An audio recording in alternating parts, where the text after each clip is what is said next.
Missed an episode of your favorite podcast? Choose from over a decade of content in our archives, not just the latest episode. All free at GCNlive.com. This is your call to action. Get prepared, America. Economy, survival, energy, disasters. This is USAPrepares.com. Informative radio, educational radio. Interact now by emailing instructor@USAPrepares.com or text at 434-390-7953. Class, please take your seats. Now, your instructor, Vincent Finelli.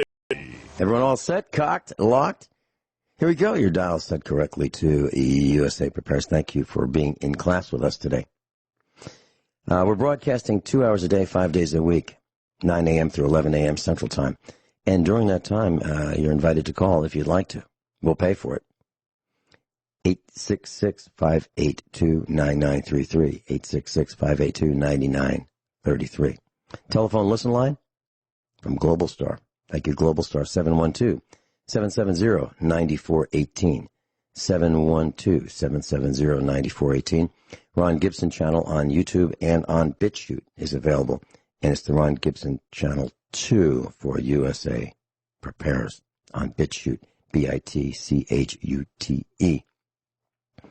Thank you, Jason, for engineering for us. I was talking about some noises that we have here in this area of the Ozarks. And it's really getting quite loud. And the reason it's getting loud is a lot of gunshots, specifically rifle fire, specifically high-powered rifle fire.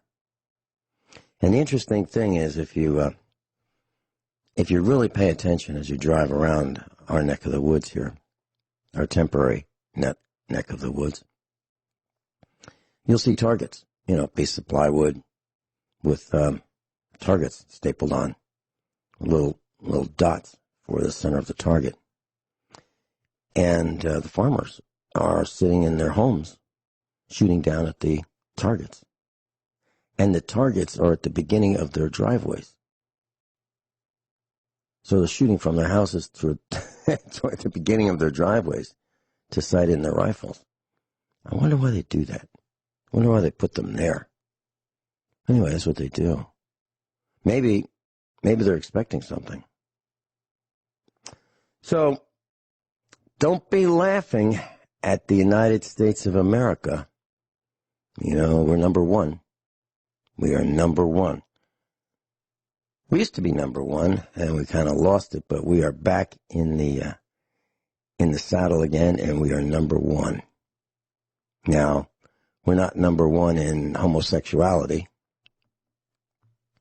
but we did beat the United Kingdom. There's only 1 in 20 men who are homos there.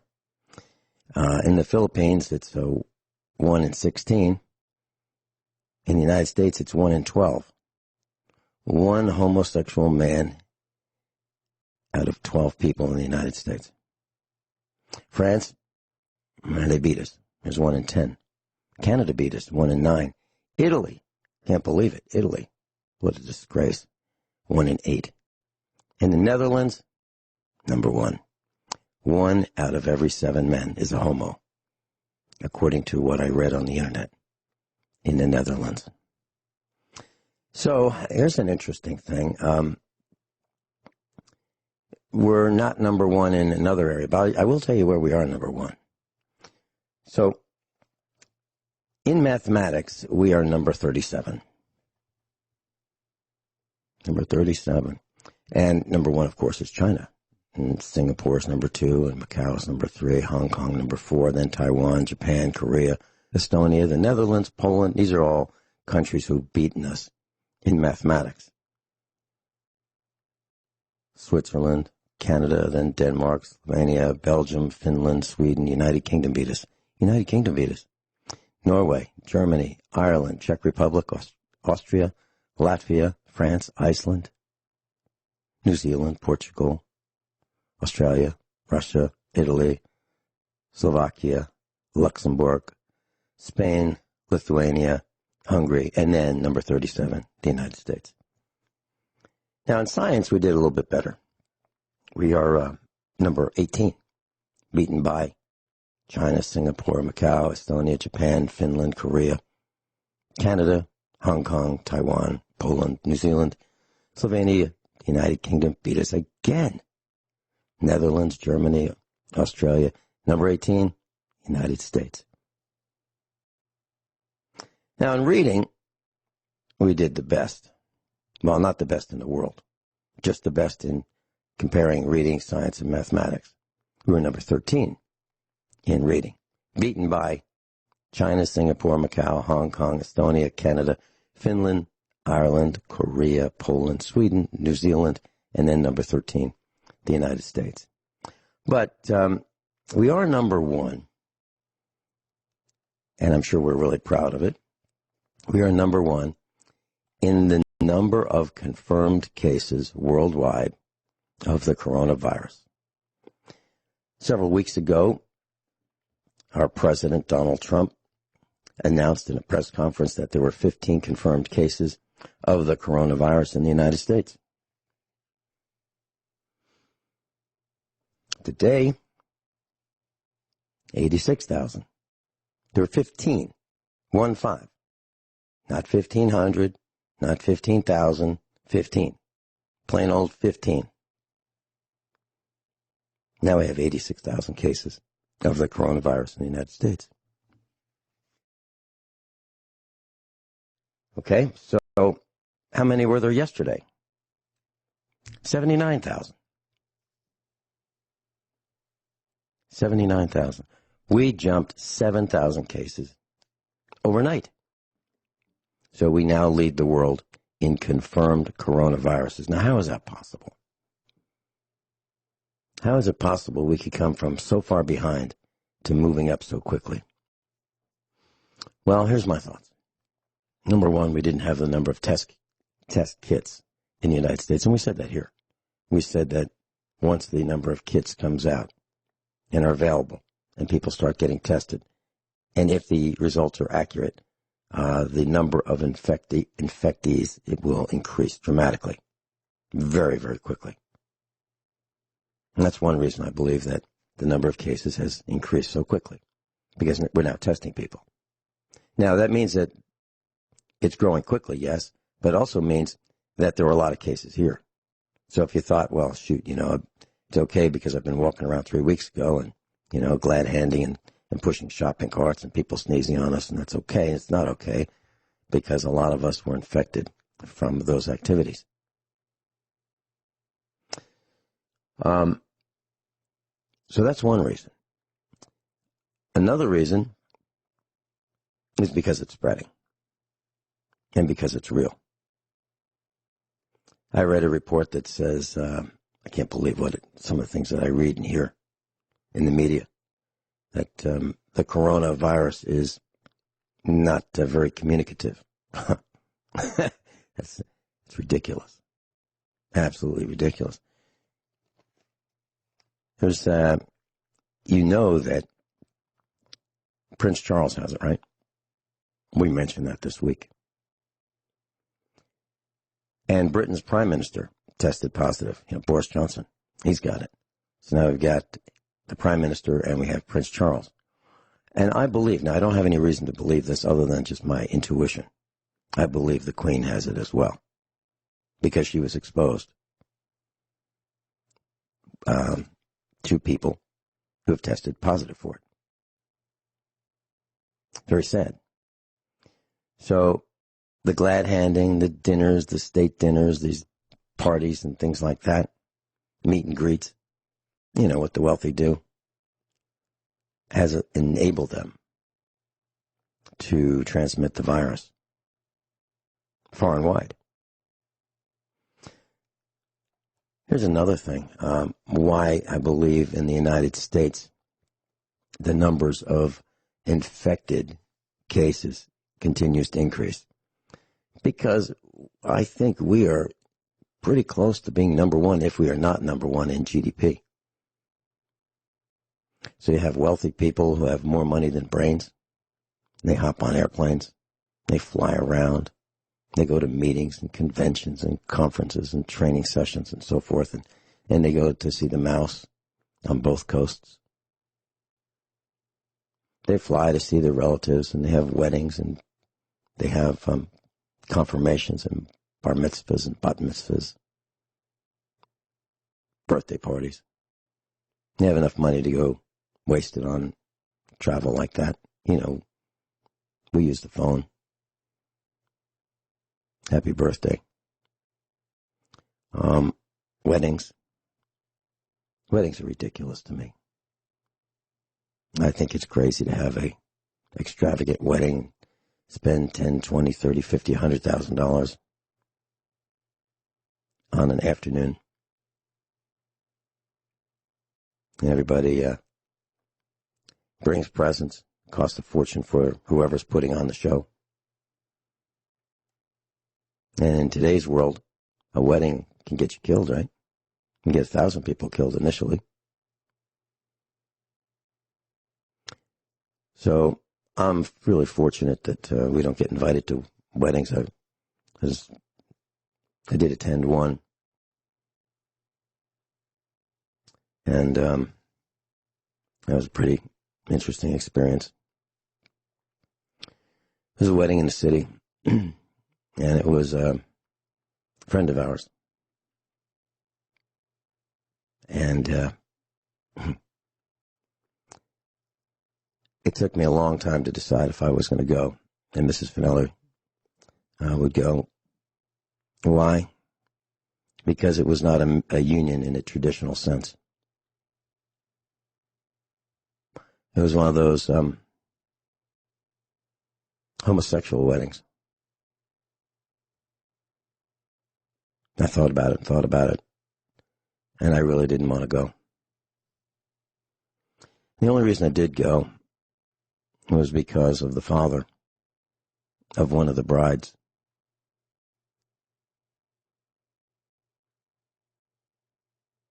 And I really thought long and hard about it. I did not go to celebrate the union, because to me it's twisted. It's wrong. It's immoral. But I did go to support the father of the bride. One bride. There were two brides there. I don't know how you face that.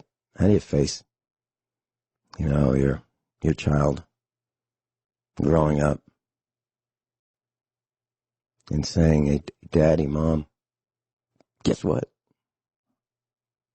I'm a homo." How do you face that? So I felt just terrible for this man. And I was there to support him. I was not there to celebrate the union. As a matter of fact, there are family members that wouldn't show up because they were repulsed by it as well. So you look at the me-firsters. You look at the people who are willing to trash the family's name. In many cases, I'm not just talking about this one, I'm talking about many cases. And that's how we became number one. And now lead the world in confirmed cases. Me first. I'm going to fly. I'm going to jet set. I'm going to party. I'm going to do whatever I want to do because I have a right to be happy, regardless of who is infected, right? That's what they say. So just me so far today. Joanne on the East Coast may call in with her news in a flash update. I called her last night and I said, Joanne, you sent me a number of news updates, and you've demonstrated that you're paying attention. Would you like to come on the air and share with our class your thoughts about what you see happening on the East Coast, regarding the corona panic, and also give us some of your thoughts about the news? Well, she may call in, and I hope she does. Here's something that you may want to consider. You can't get them now. I mean, we mentioned early on in the corona panic days, the good old days, that the supply chain would break. Well, it really has broken. I mean, really broken. let me give you an example. So what we've been doing is when we need automobile parts, we have them delivered. And there's a specific area where they are dropped off. And the company that we've been dealing with for quite a while now is used to us. What they used to do in the good old days, like a couple weeks ago, is they would arrive, come up to the farm, bring the parts, hand one of us a sheet that says, here's what you've already paid for, because we pay in advance for the parts. We don't, we settle our account immediately. They hand us the parts, hand us a document that says, here's what you bought, sales receipt, delineating each item and the price and the extension. And we sign it saying, yep, we got it. And then the driver takes off and goes back to his next stop or back to the auto parts store. This happens often. Well, we don't do that anymore. If we need auto parts, what we do is we call up and we say, here's our credit card number. Here are the parts we'd like. And we're finding out that they're getting very hard to get. Very hard to get. The latest challenge was shock absorbers. I see that we've got a call coming in, so just stay with us, please, and Jason will be with you. Then I'll put you on the air. Well, just simple shock absorbers for a standard common GM pickup truck, a Chevy pickup truck. Now, it used to be that you could get shock absorbers for $30 a piece, $25 a piece. They're all sold out and you can't get them anymore. That'd be the standard shock absorbers, the ones that I would buy for my vehicles. But they do have the ones for $100. You can get those. You can pay 3 and 4 times the price. But the ones that you used to be able to get in the good old days, a couple of weeks ago, can't get them anymore. Seriously. So it's getting quite difficult to buy automobile parts. And you're going to find that there are more and more and more cracks in the supply chain. And I suggest that whatever it is that you think you need, if you think it's going to break on you and you can still get it and you have the money for it, I suggest you strongly consider getting it. I may talk about some of the things that I think are important to me and our farm and what I've done about it. But I suggest that you really consider getting what you need right now, if you can still get it, because it is really, really getting tough. I understand that the Chinese factory outlet is now beginning to limit the number of customers. Now, it used to be in the good old days that they'd want you to come into the store. Not anymore. Now they're beginning to limit to 10 people. So y'all, you 10 there, y'all can come on in. The rest of the ends, you just wait. That's the Chinese factory outlet. It's happening right now, as we speak. Can you imagine that? I don't think I'd want to go to the Chinese factory outlet and be around the GDP. Those are the guys who are spreading this. Remember when I said many times that GDP is going to get us killed? Those are the people who... Now, you can have some money and still be GDP. That's possible. You don't have to be broke. You don't have to be a Skid Row to be GDP. You can be highly educated. You can have a 4-year degree. You can have a master's degree. You can have a PhD. You can be above that and still be generally dumb. You can. Common sense. Those are the ones who are getting us killed because of their greed and lack of common sense. Joanne's with us. Joanne is in the East Coast, and welcome, Joanne. Thank you, Vincent. Good morning.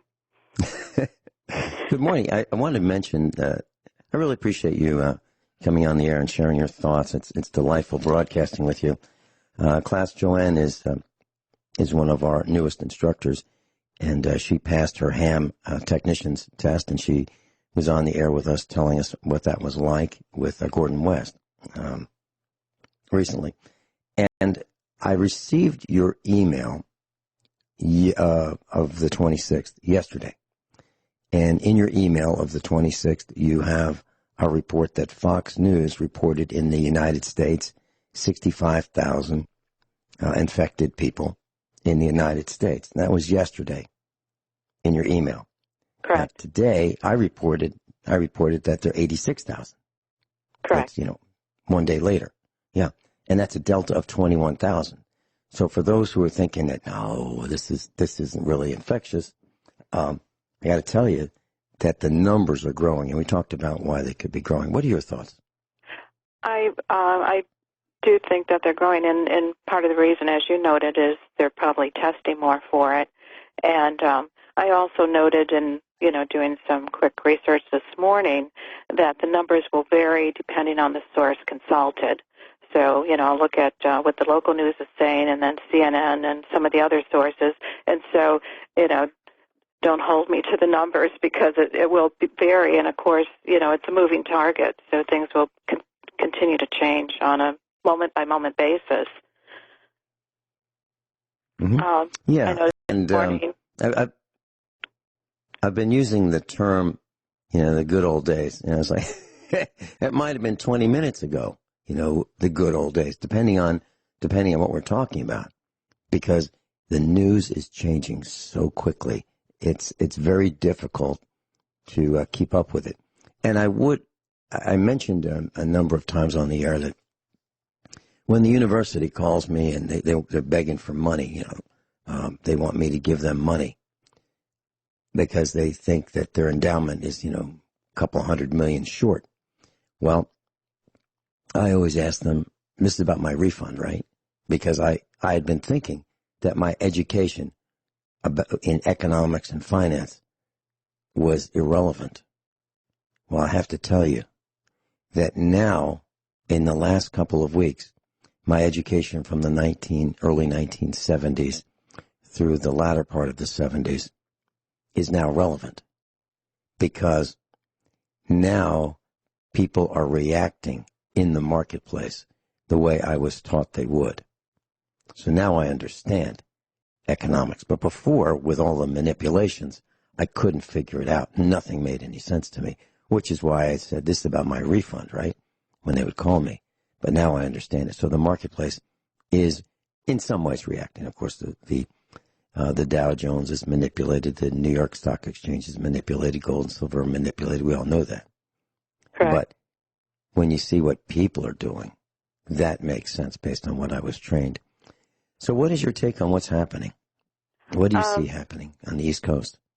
Well, I see the concern increase as the number of cases reported increases. I see people getting a little more concerned as various supplies are more difficult to get. Like you had mentioned, I'm seeing a number of stores placing limits on items that people are hoarding. Let's see. And I'm also, on the what I thought was interesting, and I don't know that anyone else has reported it, like on your broadcast, locally in Philadelphia, I think, younger adults thought they were somewhat immune or had less severe cases. However, Dr. Mike, who basically is a contributor on Good Day Philadelphia, reported that over half the cases in Philadelphia are younger age groups from 20 to 30-year-olds. And he said, the number has surged in the last couple of weeks. It needs to be taken seriously, to be proactive, but don't panic. And one of the commentators mentioned this morning he lives in an apartment building that has a meeting room, and guess where all the younger people are meeting? So basically, they're not paying attention to self-quarantine and keep their distance from others. So I think there's, that could be in part what's contributing to the surge of numbers of reported cases for people in these age groups.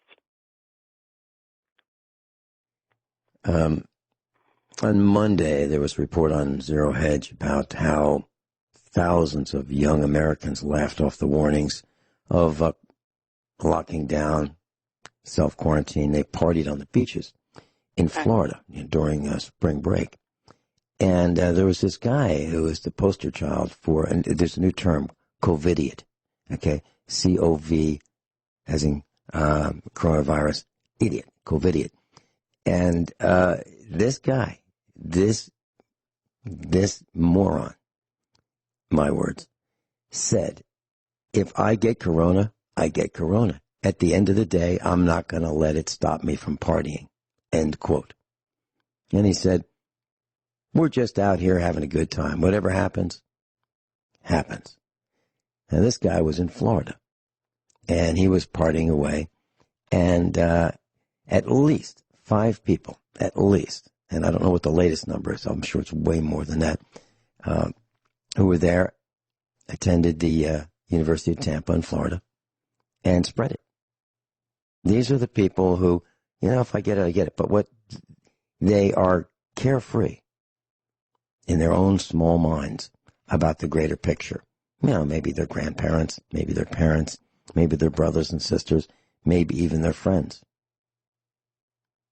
Totally carefree about it. And this guy, he's the poster child. If I get it, if I get corona, I get corona. At the end of the day, I'm not going to let it stop me from partying. What a selfish, me-first attitude.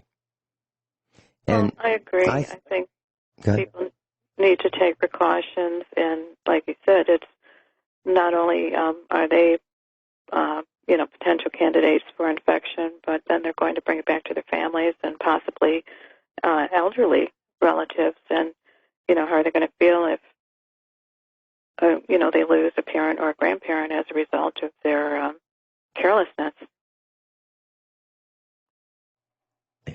And how could somebody even not understand that? I was young once, and I believe that I would understand that if I behaved in a risky, careless, me-first way, that there would be repercussions. There would be consequences. I knew that. How come these young people don't know that? How come these... And that goes to something that I've taught over the years to every class, including this one on the air, and that's called mini-max regret. I learned that at the university in finance class back in the early 1970s. And I'll just tell you all what it is. Mini, M-I-N-I, max, M-A-X, regret. Mini-max regret is a way of minimizing risk. So if you think there's something that involves risk that you might be doing, what would you do to minimize that risk? If you're concerned about that risk. So, for example, if you have a tire and you see that it's bald and the steel plies are showing through, and you say, I'll bet you that thing's going to blow real soon. What would you do? Would you change that tire? Would you put on a better tire? Or would you just go take off, drive normally with that? I'd take the necessary precautions, and with the thought in mind that if I were, depending on where I was driving, if the tire were to blow out, I would also potentially injure other people. And I think that might be part of the point that you're making, is that, it's not just ourselves that we're affecting, and or someone that happens to be in the car with you could be seriously injured as well. And that's what is meant by being responsible in terms of your decisions, are the repercussions of your bad decisions if you elect to make them.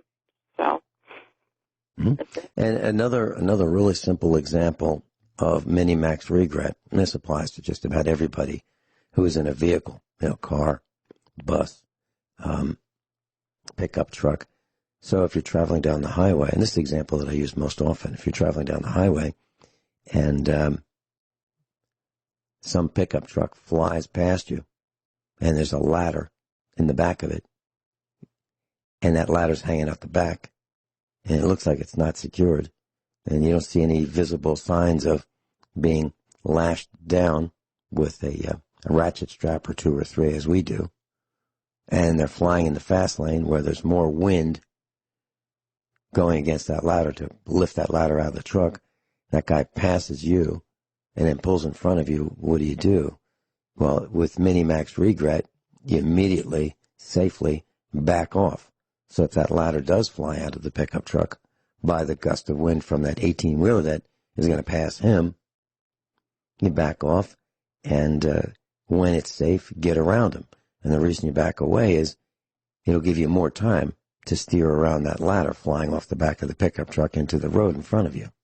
So that's another example of mini-max regret. Joanne, you live on the East Coast and near Pennsylvania.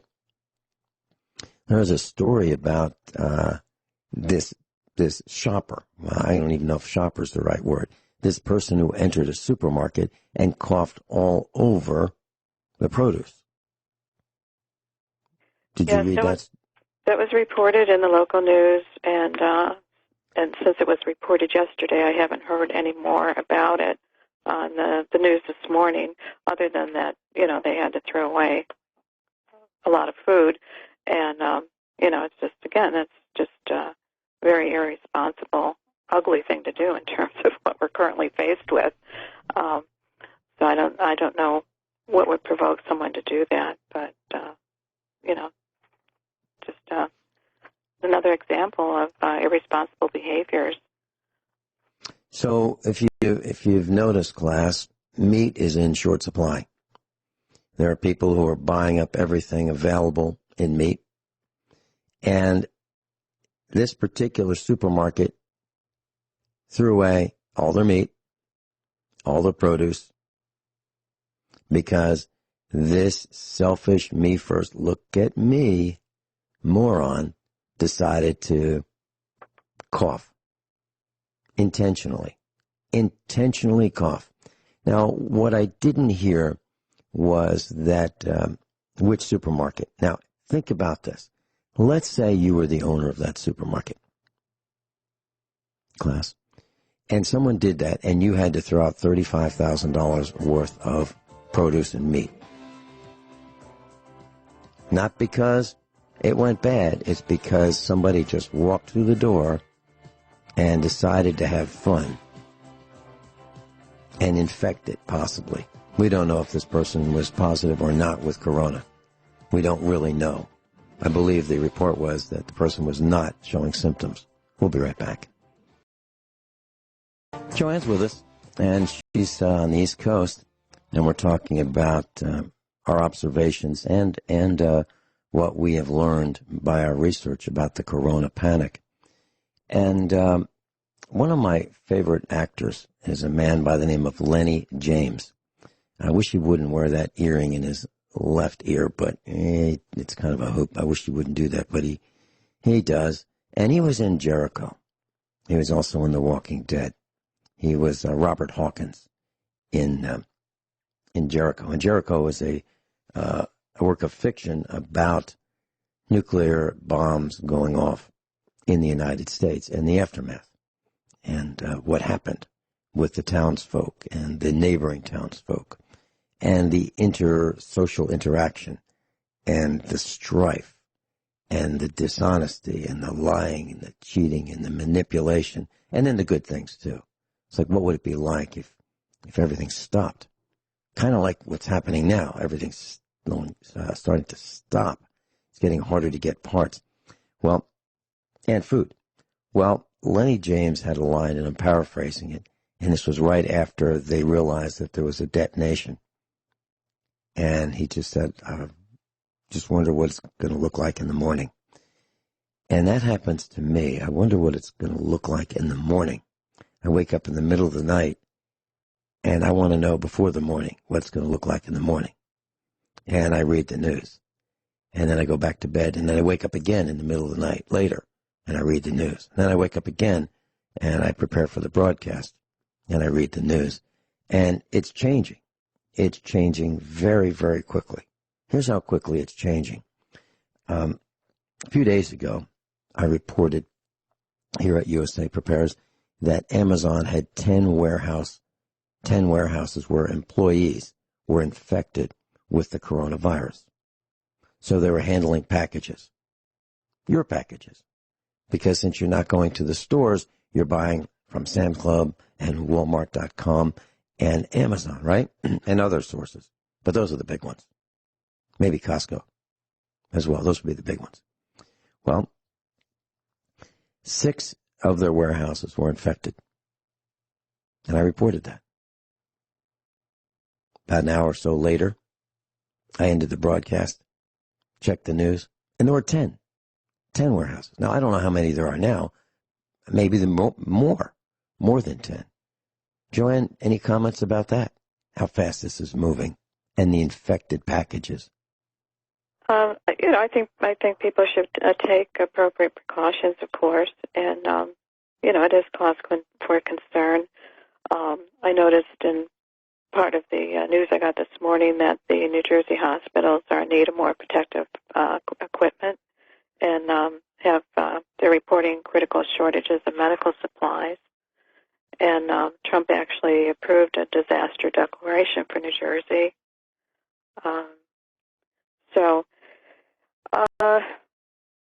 Like I said, I don't think people should be driven by fear or paralyzed by fear, but I also think that appropriate precautions should be taken. And I also noticed that, heard that school in Pennsylvania could be utilized as pending approval for treatment by FEMA.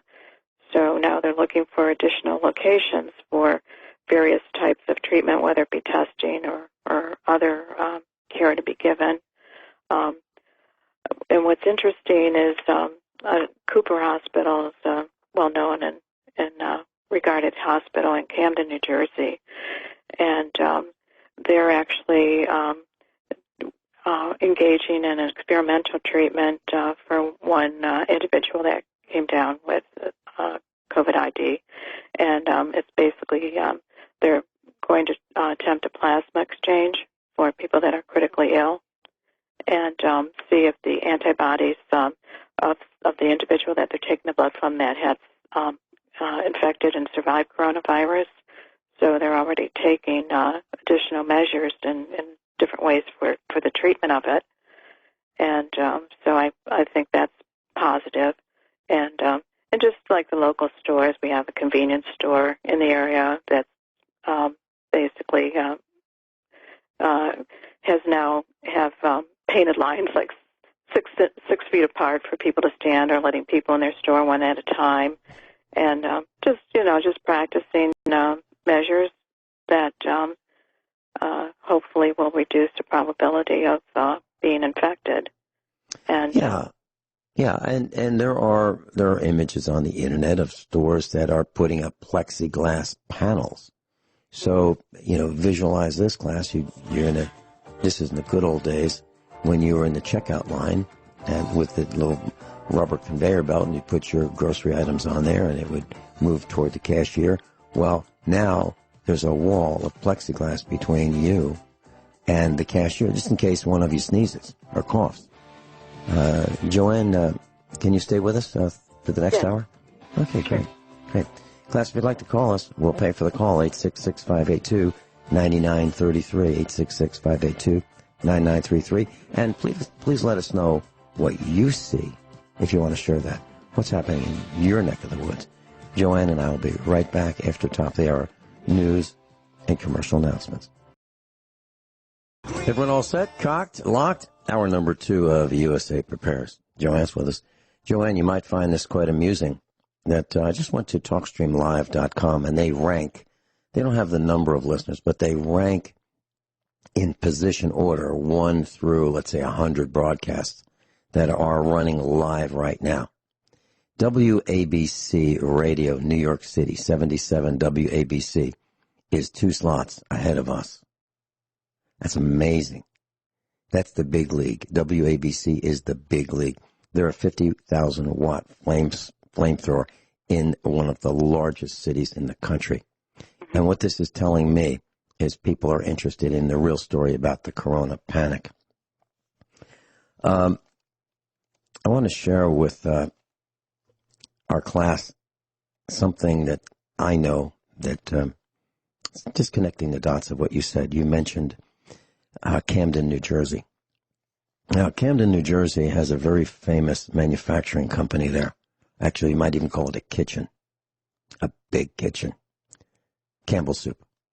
Campbell's Soup is in Camden, New Jersey. Now, what would happen?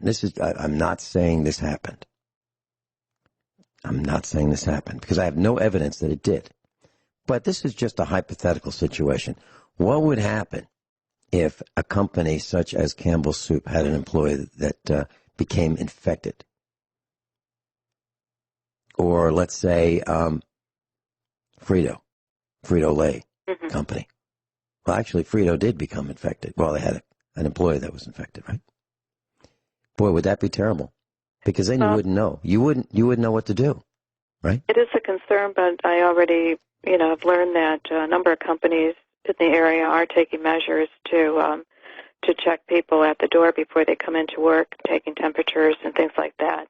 Not to say that's an absolute guarantee, but I do see that they and some companies, anyways, are taking actions to check people before they come into the plant. And that's for everybody's benefit. And I think that's the prudent thing to do. I totally agree with that. If I were running a company right now, I would do exactly that, because one infected employee could really damage the business.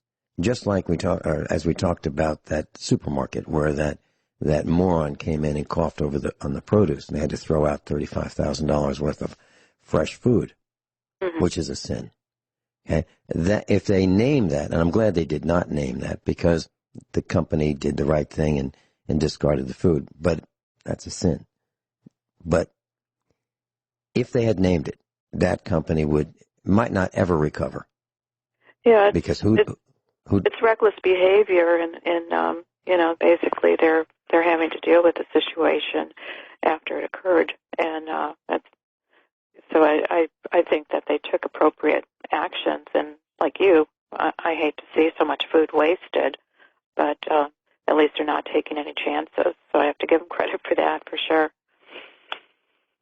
In Italy, it's just been announced that Italy shuts down most of its factories to halt the coronavirus.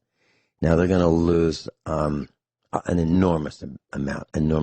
So the government of Italy decided to do this because they want to slow down the infection rate. And this is going to come at a tremendous cost because the people who worked in these factories won't be able to pay their mortgage without some kind of assistance unless they have savings. So the savings will dwindle to the point where they're gone. And what would you rather do, class? I mean, if you have the typical monthly expenses, we'll call it rent or mortgage, we'll call it food, we'll call it utilities, and then taxes. And then we'll talk about automobile. Maybe there's a note that's being paid down on the automobile, the lease, or the monthly payment to the bank for that car, or whoever lent that money for the car. What do you pay first? How about the medicine? Do you pay that first? What do you pay for first? And then what happens when you start to run out of money? And what's happened in the United States is there are several corporations. I'm talking about big chains, like the mattress company. They said, just want y'all to know, all y'all landlords, no, we're not going to be able to pay you. First it was reduce the rent. And then right a couple days later it was, never mind, we're just not going to be able to pay you. And they're not the only ones. And I've advised one of our instructors who lives in an apartment, the second that she feels that her company is not going to be able to pay her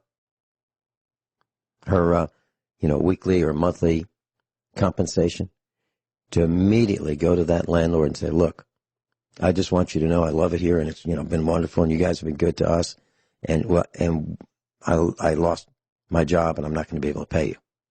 So I will take care of the place, and maybe we can kind of fix this later, but right now I can't pay you, and I just want you to know that it's probably be better to have me be here than for me to leave and then somebody to squat and build campfire in the living room. And I'm not exaggerating. Class, as this continues, I foresee people in apartment buildings throwing the trash out the window.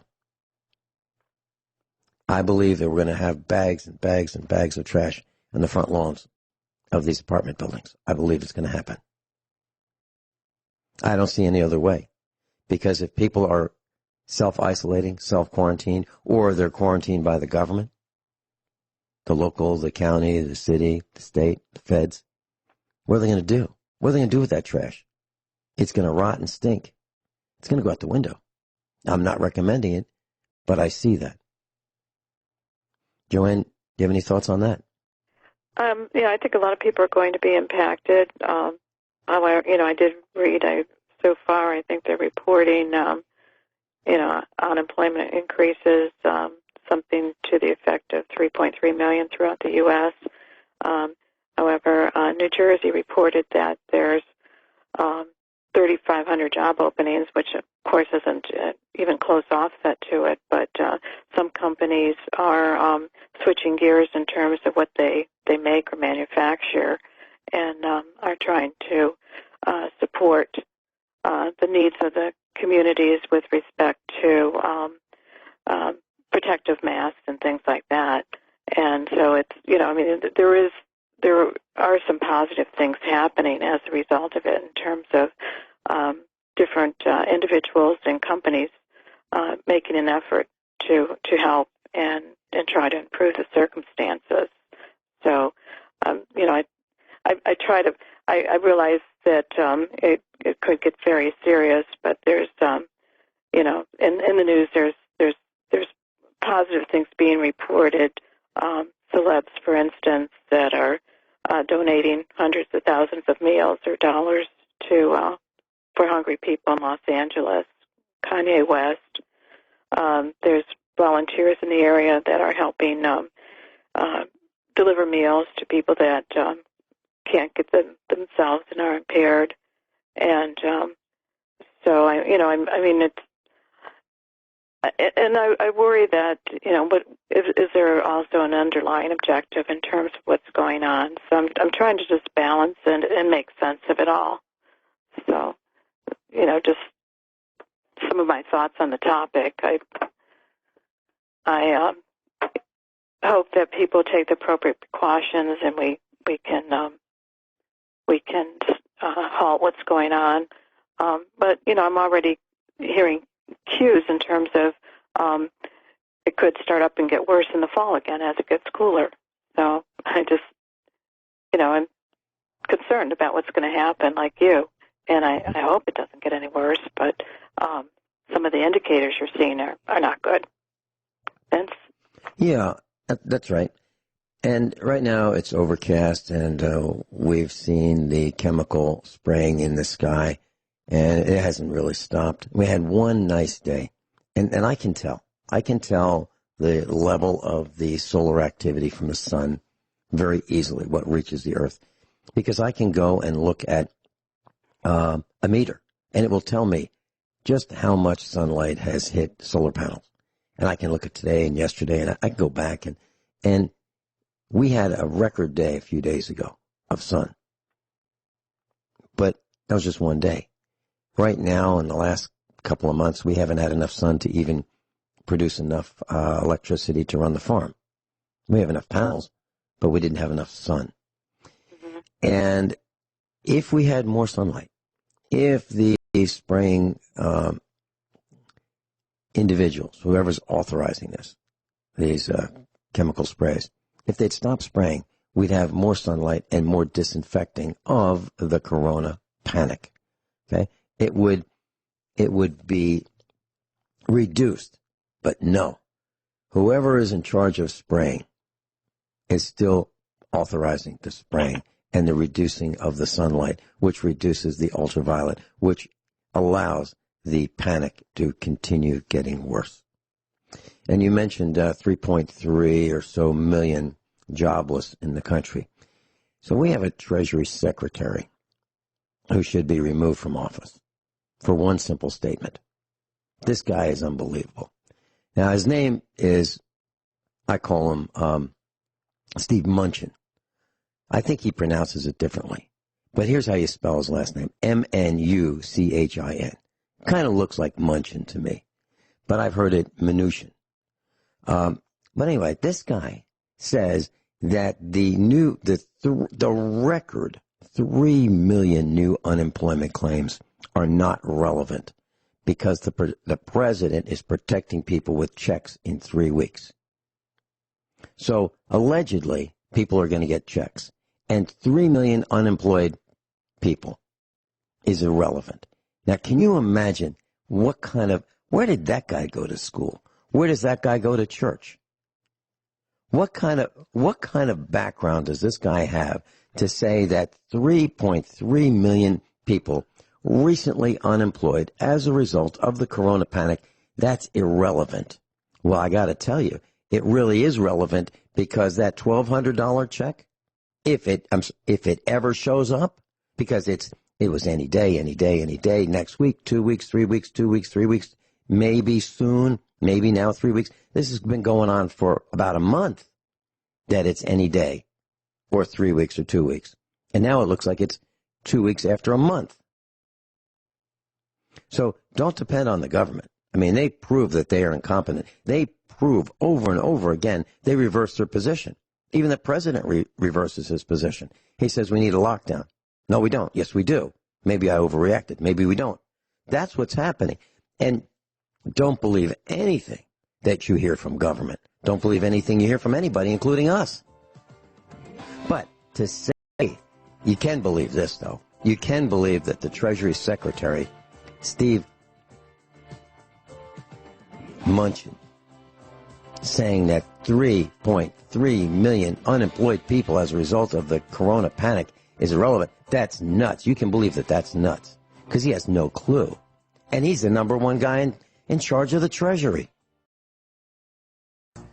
So, class, this is a big deal, the corona panic. And Secretary of the Treasury, Stephen Mnuchin, said that, quote, "We're determined to get money in the people's pockets immediately," end quote. That's what he said. Now, if you have a mortgage payment or a car payment, or you want to buy food, and it's taking weeks and weeks and weeks, and you've lost your job, he said that the new unemployment claims are not relevant. Those are people who have just lost their jobs, and they're filing for unemployment insurance that they paid for. They paid for their unemployment insurance, and they want it. And he says it's not relevant because the government's going to send you a check. They kept changing the amount of the check. It's not even approved yet, as far as I can tell. I wanted to share with you something that's I consider quite important. And this is a little bit of technical information. But I'd like to ask Joanne first. Joanne, do you own a Tesla car? No. I'm so glad you said that because I'm about to bash Tesla. But I have some reasons for that, but go ahead. Okay, well, I'm going to give you some other reasons. But I have to give you a little bit of information. It's a little bit technical, but I've tried to make it simple.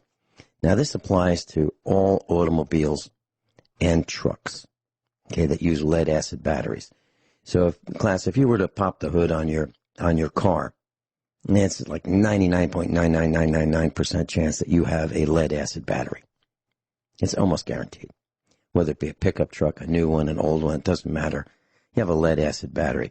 So I'm going to give you a little bit of arithmetic, but I want you to think about it. And I've tried to make it simple. So a typical automotive battery. Now, this applies to cars and trucks. It does not apply to Tesla at the moment, but I'll get to bashing Tesla in just a minute. So a typical automotive battery may have a charge capacity of 100 units of current, and they're called ampere hours, AH. So 100 ampere hours of capacity, a new battery. So if you charge a completely dead one, let's say it's brand new but it's dead, okay, no charge. And let's say you charge it at a rate of 10 amperes per hour for 10 hours. 10 amperes per hour for 10 times 10 hours is 100. So theoretically, you would be able to charge a typical car or truck battery in 10 hours at the rate of 10 amps per hour or 10 amperes per hour. Now, actually, in reality, there are some losses and temperature affects the charging and so forth. So it might actually take 15 hours. But for arithmetic's sake, let's say you're charging at the rate of 10 amps per hour. You charge it for 10 hours. 10 times 10 is 100, and you'd have a fully charged battery. Now, farmers and mechanics typically have chargers that can be set for the charge rate. So I could charge a battery at 2 amps, or 10, or 20, or 50, or 100, or 200 amperes per hour. I can set that. So I can set it to like a low rate of charge, or a medium rate of charge, or a really fast charge. Now, you would think, why not just set it to the fast charge, right? Get it done quickly. Well, let's go through this just a little bit more. At 2 amperes per hour, it would take 50 hours to charge that 100 ampere hour battery, right? So that's correct. That's 2 amps times 50 hours. That would give you 100 amps, and you could fully charge your battery. Now, at the rate of 100 amperes per hour charge rate, it would only take 1 hour. If I set the charger to that maximum 200 amp charge rate, it would only take a half hour. Now, here's what happens. If you charge a battery at a high rate of charge, you'll damage the battery permanently. You can't fix it. Once you do this, it's damaged. Now, Tesla owners are now learning. Now, the reason I'm telling you this is this applies to all batteries. All batteries. Cell phone batteries, car batteries, truck batteries, Tesla batteries, all batteries. If you, Tesla owners are now learning that what farmers and mechanics have known for about 100 years. Charging quickly damages batteries. Now, when I tell you what happens when you pull up to one of those Tesla quick chargers, you won't believe it. But I will tell you when we come back right from the bottom of the hour break. Now, this applies to your lead-acid batteries and your phone batteries as well. Class Joanne's with us. She's on the East Coast. And there's a very specific reason why I'm talking about batteries. And I'll tell you at the very end, which is just going to be in a couple minutes from now, why I'm telling you this. So, Tesla owners are now learning what farmers and mechanics have known for about 100 years. Lead-acid batteries have been around for 100 years. That charging batteries quickly, the faster you charge them, the more potential there is for damaging them permanently. So if you go to a gas station and you have a dead battery, or a service station, or a weak battery, and the guy says, oh, let me just put this on a quick charge for you. So your battery's weak, and it will be permanently damaged by charging it, let's say, 100 ampere hours or more. Now, that's probably because the guy doesn't really know that he's damaging your battery. So don't let that happen. So quick charging batteries damages them on your car, your truck, and even your cell phone. So a Tesla battery bank can be damaged by 25 fast charges. Now think about that. So that's just like blowing up your gasoline engine in your car or truck by the 25th tank of gasoline. That's how serious this is. So they're learning this. The owners are learning this. So with each fast charge, the total battery capacity of the Tesla or lead-acid battery or phone battery is reduced. Every time you fast charge it, you reduce the full capacity to something less than what it used to be just before you charged it. With the Tesla, 40 quick charge cycles reduced the battery capacity to just 60% of what it was. So if it was new and you quick charged it 40 times, you would only be able to charge that battery 60% of what it was when it was new. So that's just like if the Tesla would go 200 miles on a charge, if you charged it quickly 40 times, you would only be able to go 120 miles thereafter. And then with each charge, fewer and fewer miles. That's like reducing your gas tank capacity by 40% after 40 fill-ups, or 12,000 miles for a typical car. So what does a replacement battery for a Tesla cost? Well, about $12,000. Tesla has about a 75 kilowatt battery. And normally with a slow charge, it takes 1 hour of charging to provide 3 miles of driving. It's a long time. It takes about 88 hours to normally charge a Tesla car. 88 hours. So if you want to protect that battery, you better plan well in advance before going out. You can charge it in 10 hours with a much faster charge. Or with the superchargers that you can find on the road, you can get your burger, a quick fast food meal, slam that down and have your Tesla charged in an hour. But you are destroying your battery if you do that. So the reason I'm telling you this is that all batteries, the faster you charge them, the faster they wear out. It's as simple as that. So if you have a smartphone and it came with a charger that is one half of an amp,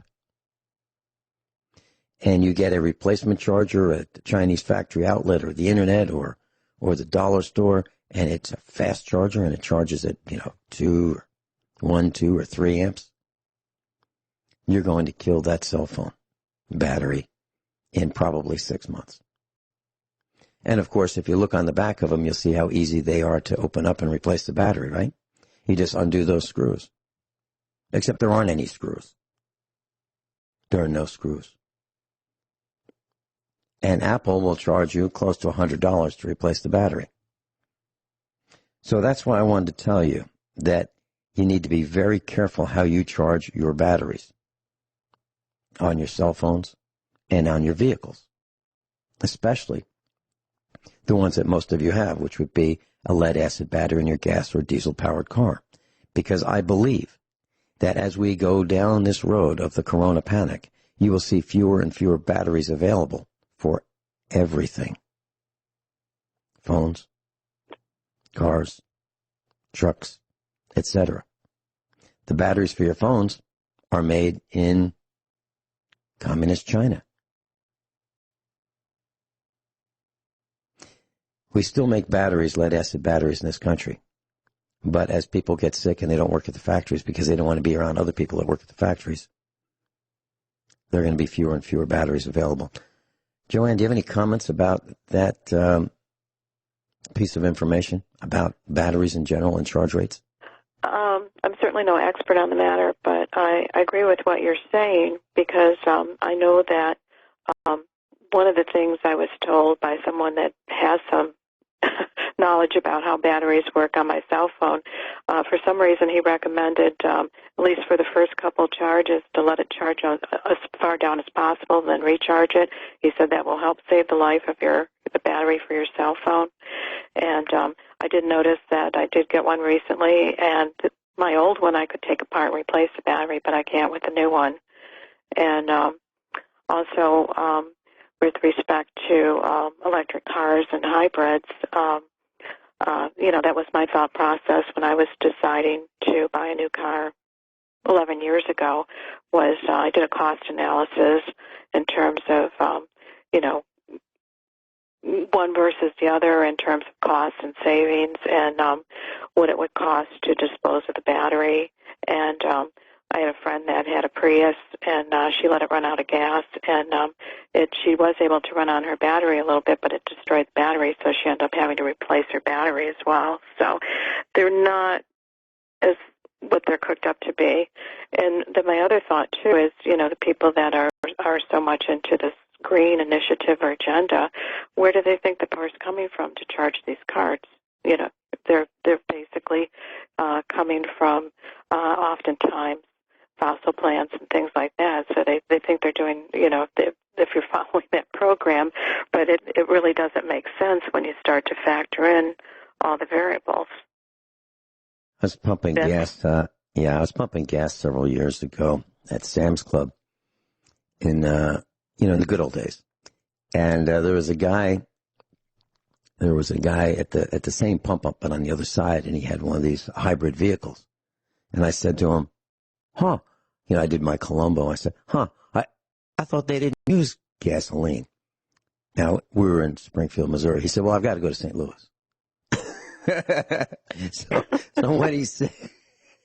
So what he's saying is this thing is really great if I want to go down, the end of the block. But if I want to actually go someplace, I have to put gasoline in it.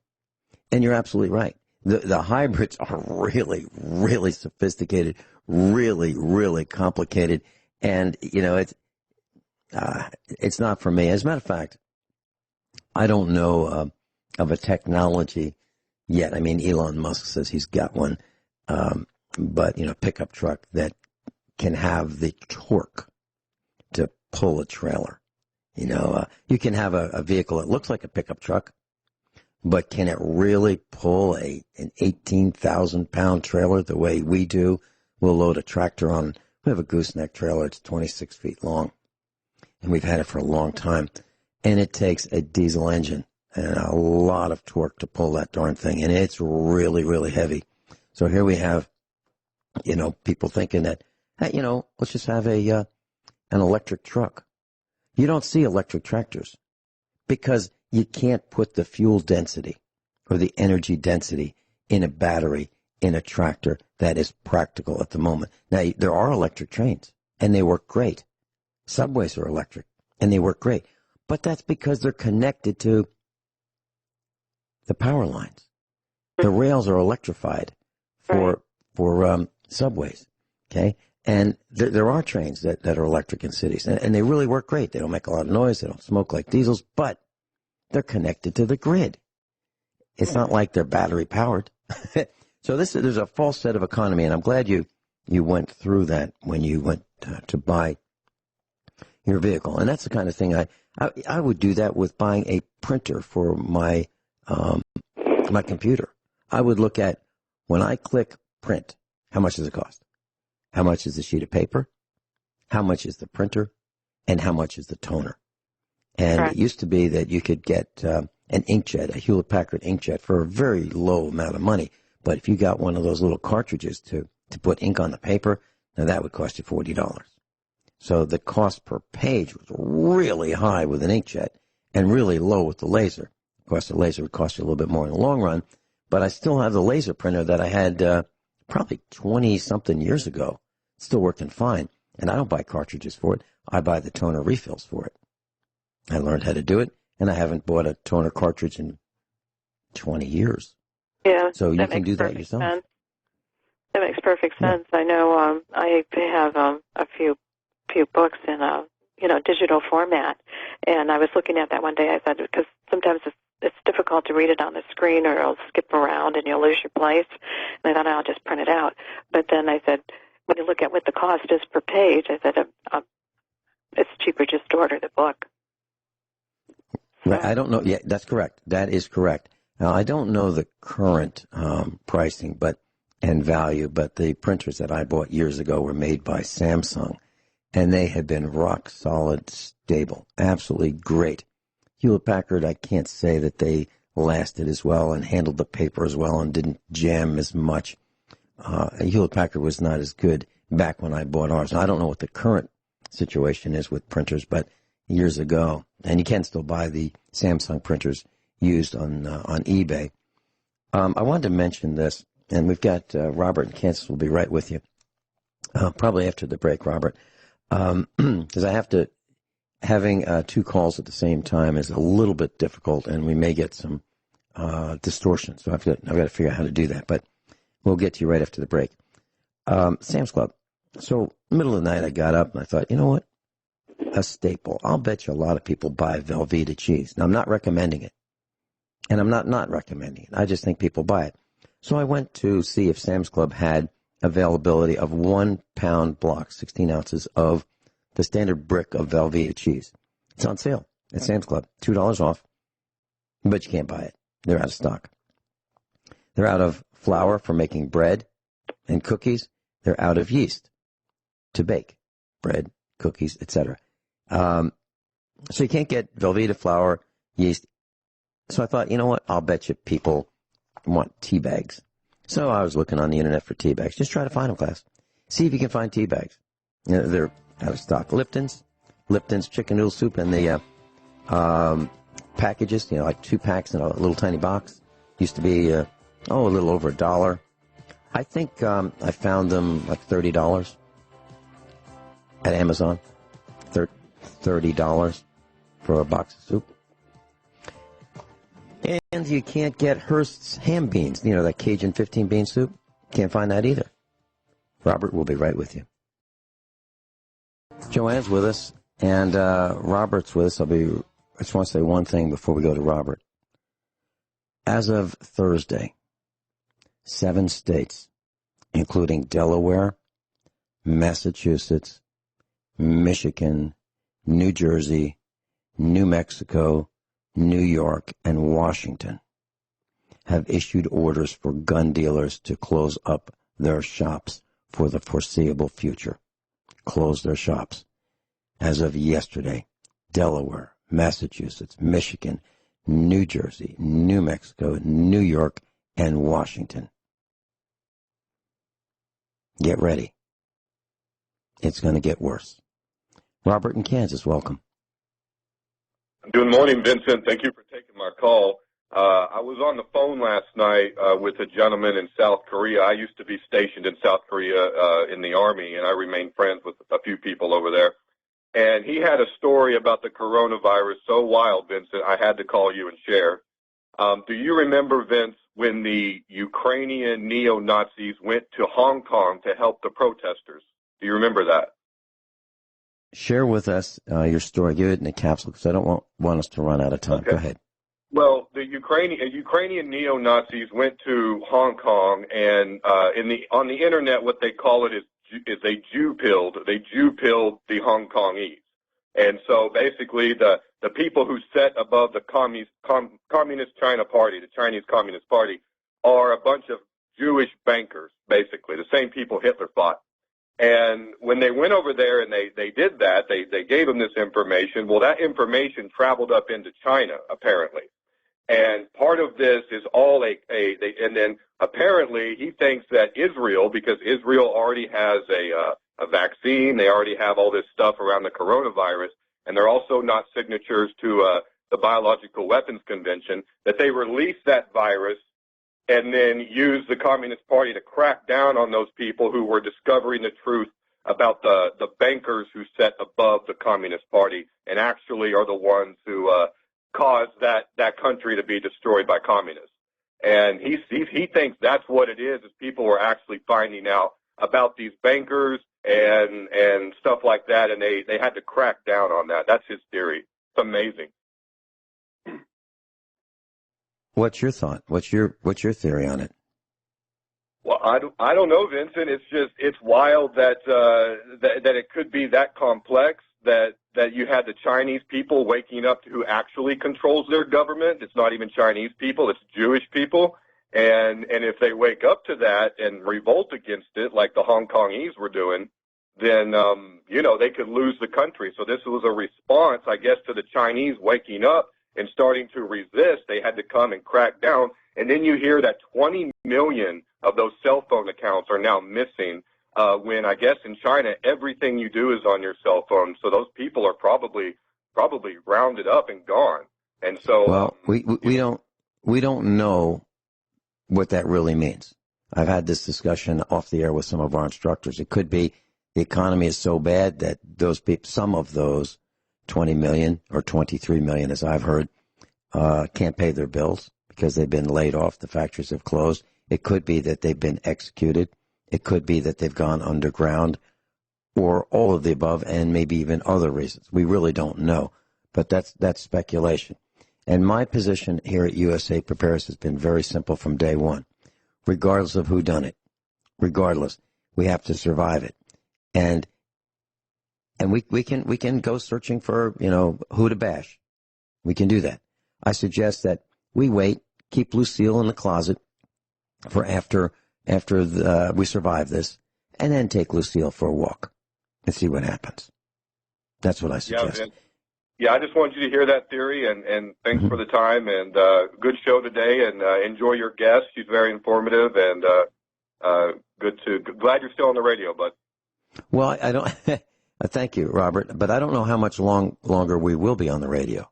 I really don't know, because we are dependent on the internet to get the signal out. Okay, all of us are dependent on the internet for our information. Okay, even the talking heads get their information from the internet, so we're all dependent on it. Now, when the internet gets worse, and it is in decline right now, the internet is really blocked in many ways. Netflix had to reduce their bandwidth consumption because people are watching Netflix since they're home. School children are now locked out of their schools, so they're using the internet for their lessons. So the internet has really slowed down, and my numbers were at least 25%. I think it's worse than that. So as the internet continues to buckle and possibly break, our news cycle is going to be impacted. The information that we use to make decisions, the internet that we use to make purchases, all of that will be impacted. Websites are crashing. Sam's Club, I've been trying to buy one item, one $5 item for a week. Can't buy it. One item. And it's necessary for life here at the farm, and I can't buy it. So it's going to get worse, in my opinion. I think we're in this for a couple years. Not a couple weeks. Not next week. Not a couple months. A couple years. Robert, thank you so much for being with us. Joanne, thank you for spending your time with us as well. You're welcome. Class, above all, honesty and integrity. What happens next is up to you.